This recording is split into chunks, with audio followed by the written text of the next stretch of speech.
این دفعه در مؤسسه دولتی قصر جوانان به نام لایق شیرعلی شهر خوجند دانشجویان شعبه‌های روزانه مؤسسه‌های تحصیلات عالی و میانی کسبی که در مرکز ولایت از ناحیه دیوشتج تحصیل می‌نمایند گرد آمدند. الحال منطقه اگراری ولایت سوخت در مؤسسه‌های ذکر شده 6153 نفر دانشجویان به تحصیل فرا گرفته شده. از این نشان داد 2000 نفرشان در حدود ولایت، 140 نفر در دانشگاه‌های عالی خارج کشور و باقی مانده در مؤسسه‌های تحصیلات عالی و میانی کسبی مقیاس جمهوری تحصیل خود را ادامه می‌دهند.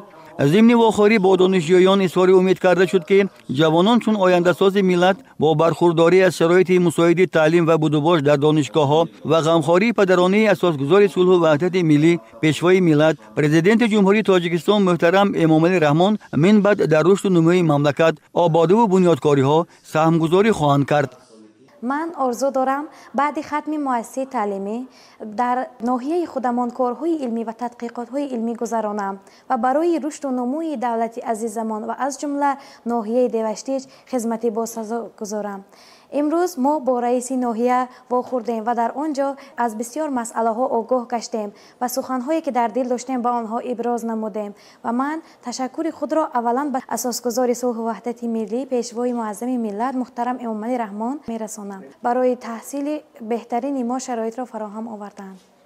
از ضمن قید گردید که رشد ساحه‌های مختلف کشور و سطح و صفت زندگی مردم پیش از همه از درجه دانش و معرفتناکی و صاحب کسب و صاحب هنر بودن جامعه وابستگی کلان دارد. تاکید گردید که امروز در ناحیه دیوشتج ساختمان دهها کارگاه‌های خرد و کلان صنعتی و مرکزهای خدمت رسانی به راه مانده شده. آینده ناحیه به جوانان صاحب کسب و صاحب اختصاص بیش از پیش نیاز پیدا خواهد کرد.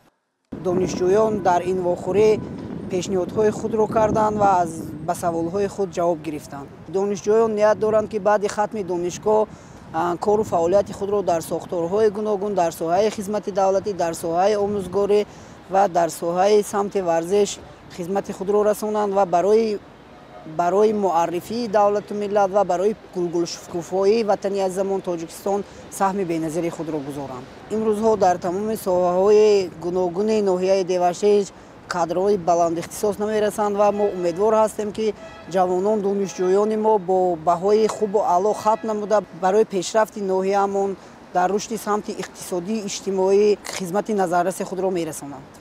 باید تذکر داد که واخوری دانشجویان دیوشتجی با رئیس ناحیه در فضای روح بلندی از توجه مقامات اجرایی حاکمیت دولتی ولایت و ناحیه با شکرگزاری از شرایط مساعد تحصیل و غمخوری‌های پدرانه پیشوای ملت محترم امامعلی رحمان آغاز یافته. از طرف دانشجویان به حکومت جمهوری تاجیکستان خاصتا پرزیدنت کشور عرض سپاس کرده شد و برآمد کنندگان اصرار داشتند که جواباً به چنین غمخوری‌ها در آبادی کشور و رشد ساحه‌های مختلف سهمگذاری خواهند کرد.